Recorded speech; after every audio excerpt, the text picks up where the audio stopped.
So I've known Daniel for a long time, since he was I think 8 or 9 years old.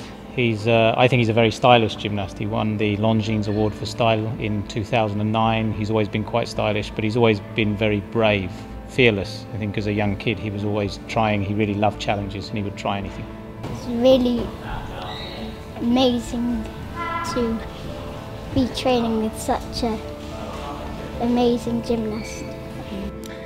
I think he has tremendous physical qualities. So he's fast, he conforms to all the nice shapes and positions. He has good shoulders, good flexibility, but his fearlessness is one of his biggest qualities. He loves challenges and he loves to do potentially dangerous things. He likes taking risks, and this is quite a quality for gymnasts.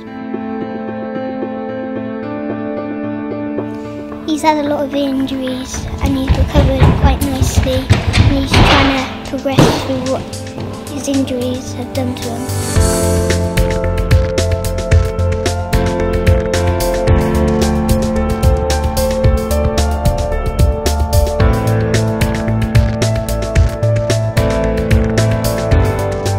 Well, there's a few. There's not just one particular achievement. That class is my highest ever achievement. Starting from making the Olympic final in Beijing, just being selected to take part in the Olympics was a massive achievement for me and myself, but also I used it as huge experience as well for the coming years. 2009 World Championships, I came second in the all-around event, which was a massive achievement for me, and the first all-around medal for a British gymnast, so I was pretty happy with that as well. And then obviously becoming European champion in 2010 in Birmingham, and then this year in Russia.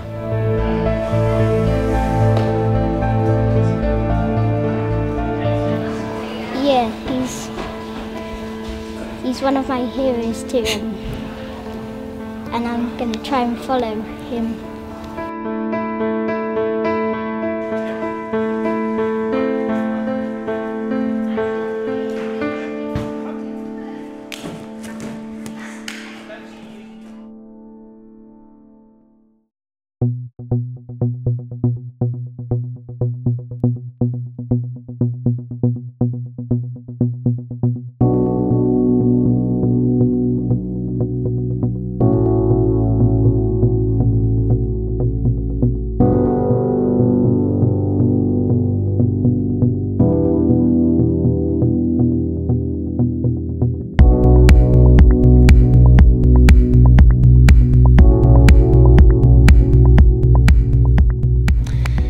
Yes, I mentioned already, one of the qualities is to be very brave and fearless, but this also has its downside, and the downside was that he tried something that perhaps he shouldn't have been doing. He took a little bit too much of a risk, and he injured himself just doing something in the gym one day.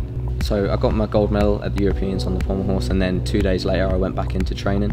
And I think I was just too excited from the competition. I came in here, I was trying loads of different new skills on the apparatus, and I was trying a new skill on the floor area, and I landed on straight legs, and I tore my ACL. But I was hoping it wasn't going to be as bad as it was. I thought maybe a few days it'll be sore, and then it'll come around and I'll be fine. Then I went and got some scans and spoke to all the doctors and physios, and they told me what had happened and I needed to undergo surgery. And from then, I kind of thought, oh my God, I'm going to be out for quite a while. And it was quite upsetting because I've gone from such a high to such a low. And it took a year out of his life, and we can look back now and say that could have had a very strong impact on his not being selected for the Olympic Games. He missed out some competitions because of it, and it was a very tough blow, very hard. I was quite disappointed. Disappointed is not a strong enough word. I started off being very angry, but very quickly the both of us managed to think about new targets and how to start again.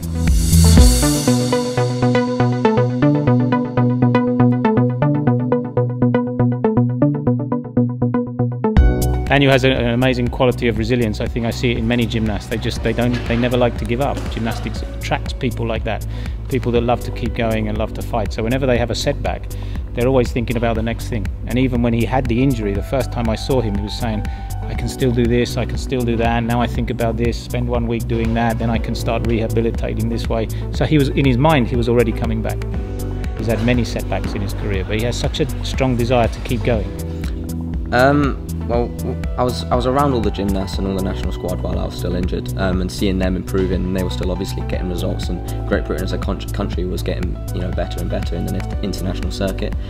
So that was giving me motivation to get back and wanted to join the team.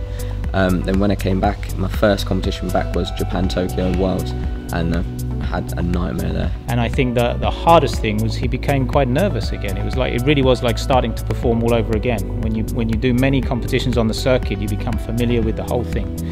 And after this injury, when he first came back, it was like starting again mentally. He was nervous, he wasn't confident, he wasn't sure of his abilities. My build-up was awesome to it. I was scoring the highest scores I'd ever scored, especially after coming back from an injury as well. I was looking better than I was before my injury. And I think it was just one of those days when nothing goes right. I went out there and made a lot of mistakes, and it just wasn't great. It wasn't great for my confidence either, being my first big competition on the comeback. He got to, I think, the third piece of apparatus. He had a small mistake on parallel bars. Then he went to high bar and he flew from the high bar, which was very uncharacteristic. He never did it before. Everybody was shocked. Also, as a team, we didn't do so great, so we didn't gain the qualification spot for the Olympics that we needed, which made us have to go to the test event in January to try and gain that qualification spot. I think mentally it was a big thing for him, because he had this injury to deal with, a lot of expectation from the Japanese media that compared him with Uchimura because it was first and second in 2009. Then he had a long time off, and one of Daniel's sometimes difficult things is he often cares about what other people think, and I think he took too much notice of the media and too much notice of everybody around him saying you're back now, instead of just concentrating on doing what he could do. So it was a difficult competition for him, that one.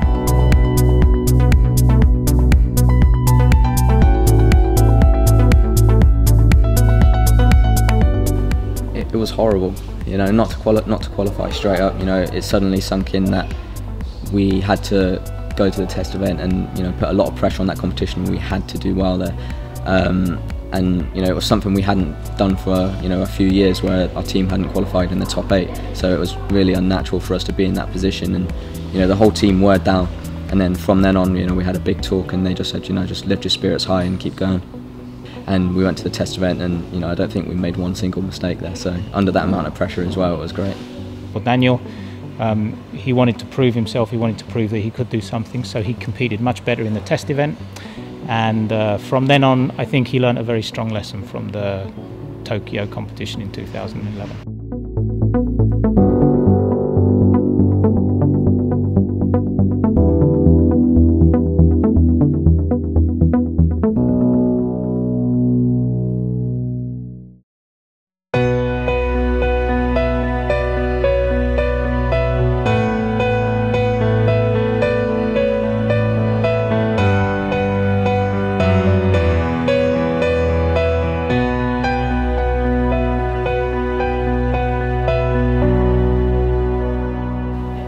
So yeah, test event was awesome. I was really on form, and I thought, just hold this form out for another year and half a year, and it'll be fine. London's will be over. I'll be there competing in front of a home crowd. But it was in March, I think it was, and I was training here on the floor area, and I was doing a routine, and I landed from a somersault with both my ankles rolled, and completely snapped 3 ligaments in each ankle, and it wasn't so good at all, especially coming up that close to the Olympics, and there were still qualification events to do as well.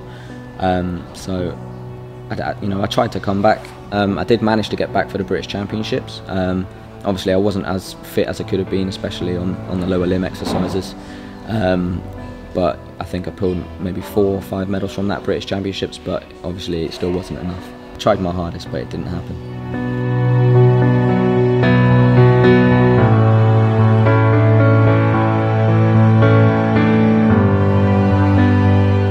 When I got the news that I didn't make the Olympics, it was horrible. I didn't quite believe it at first, but I had to admit to myself that I hadn't made the team. I rang the other boys and said well done and wished them good luck. But I was the first reserve for the London Olympics, so I had to still train alongside the team and go up to Lilleshall, which I think was the hardest point, because in theory I was training for no reason. And all the years that I'd put into training, and then not being selected for Olympic Games, especially in your home country, that doesn't come around much. It was so hard to deal with, and it did make training really hard. was a hard time. It was a horrible time. I fought very hard for Daniel. I thought he deserved to go. We made a very strong case for him. He came third in the British Championships. His score was 90. I think everything was there and ready to go, but unfortunately the selection panel didn't select him. So it was a crushing blow. And for Daniel, it was. I could easily have expected that he would stop. He would finish gymnastics because everything was aiming towards the London Olympics. So I don't know how he managed to keep going. He had a few weeks of just doing nothing, relaxing, and then gradually he started to think about proving a point. The only thing that I could say to him at the time was, Dan, I don't agree with this selection. I don't think he was right. I think you should be going to the Olympics. The only thing I know that you can do now is to come back and prove everybody that you're such a beautiful gymnast.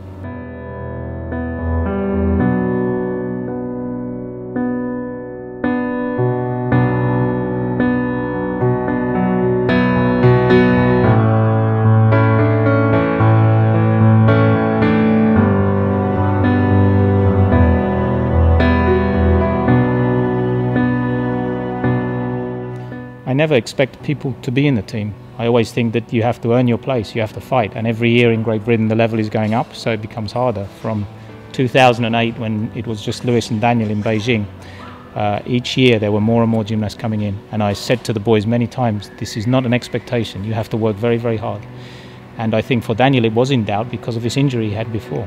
If he hadn't have had this mistake, this injury in 2010, then it would have been a whole lot easier. But having this 1 year out and then trying to come back and to build the confidence and to prove to the selectors without any competitions before was a very difficult task.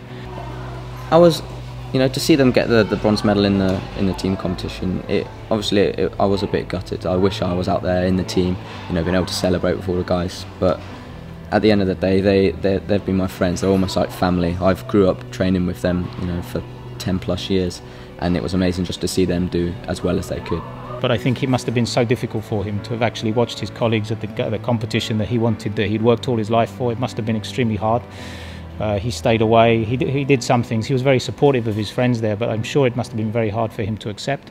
Yeah, I was sat in the crowd, because they are my friends and family. I wanted to go there and give them all the support I could. I knew if I was in the team and one of them didn't make the team, they'd do the same. So I'm glad I went there.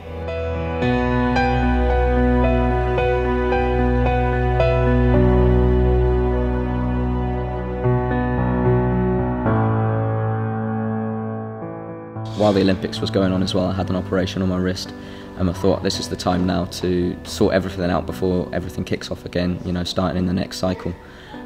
So I went to, my first competition was in Germany. I had some good individual results, and that really did give me the confidence again, because I got back in the team to push on and start training well and competing well again.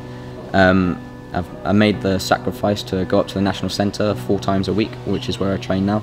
Working with his rivals, his competitors, this I think was a very good step, because he needs that competition. And sometimes in Huntingdon, when we just have 1 or 2 gymnasts, with Lewis stopping now, it's quite difficult to keep the motivation going. And that really seems to be working for me at the moment.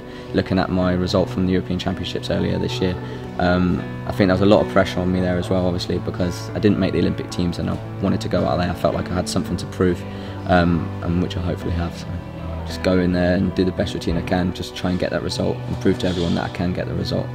And I did the best routine I could, and when I landed, it was excitement and relief at the same time that I'd managed to do that again on an international scene. And then when the score came up, obviously beating the Olympic champion and the Olympic bronze medalist, it was just such an amazing feeling.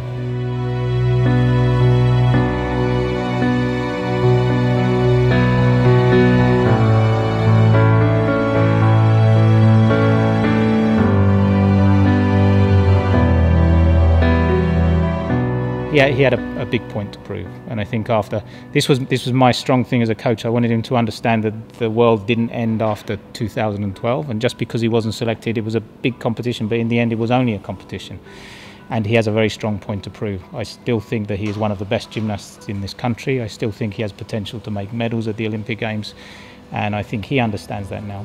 What's a big pleasure for me is that he's grown up mentally a lot, and now he thinks with a very mature feeling that he can work for himself, and he is doing this for himself. Whereas before it might have been me pushing all the time. Now he is his own man, and he's making his decisions and wanting to prove that he can can do this. I think the statement was saying that I'm back, you know, after, you know, not being selected for the Olympics and all these injuries, to come back and become European champion.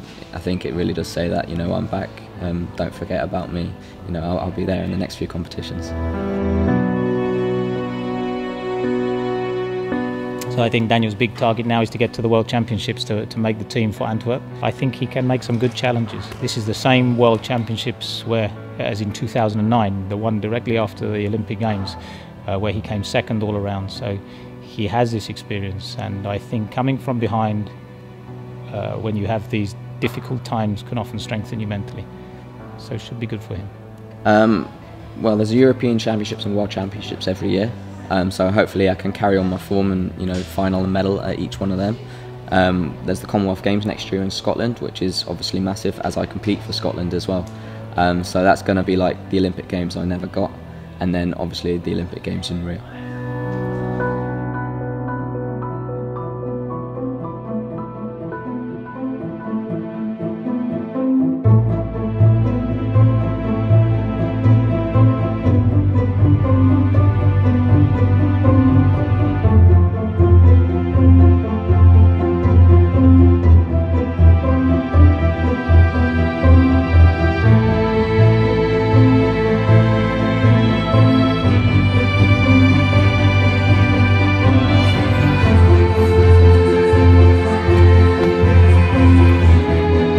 A man's best successes come after his disappointments.